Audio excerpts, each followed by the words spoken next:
Freddy the Frog loved nothing more than a morning swim through his lush green pond. It was a place of crystal clear water, darting fish, and sunbeams that danced across lily pads.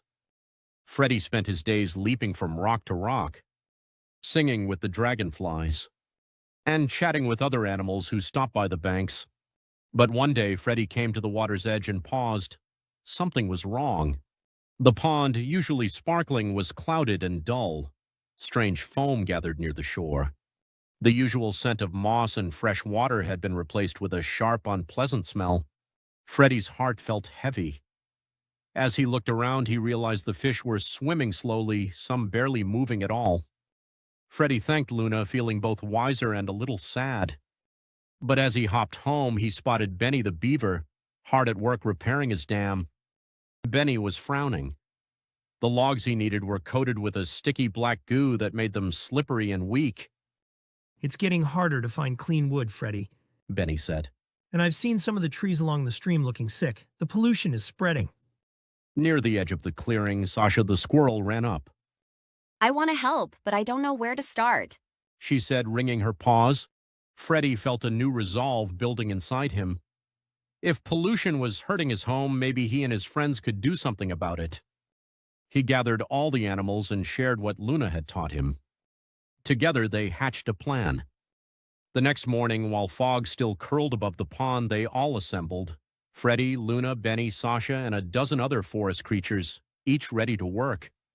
Some animals dove into the pond to gather floating trash, fishing out bottles, wrappers, and even an old rubber boot. Others combed the banks for any sign of oily spills and brought back buckets of dirty water to be safely disposed of far from the stream's source.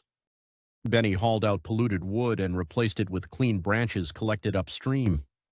Sasha and her friends began planting new saplings along the edges of the pond. Their roots would help keep the soil in place and filter out future pollution before it could reach the water. Luna taught everyone how even small choices could help prevent pollution before it started. Never leaving trash behind, using less plastic, and planting more trees. Every creature's actions matter. She reminded them. A clean pond relies on us all. Days passed, and slowly the pond began to recover. The water grew clearer, the fish started swimming with energy again, and wildflowers bloomed along the banks. When their work was done, the friends gathered for a celebration by the pond's edge. The surface reflected bright greens and blues, the air carried the scent of blossoming lilies, and all the animals cheered, not just for a cleaner home, but for the teamwork and care that made it possible. Freddy sat by the water with his friends, feeling proud and hopeful. He knew that keeping the pond healthy would mean staying watchful and working together every day. But if a handful of animals could make such a difference, maybe the whole world could too.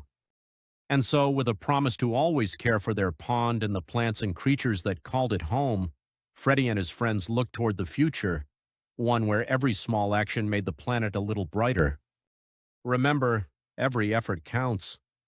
If Freddy and his friends could save their beautiful pond, then you can help keep the world clean too.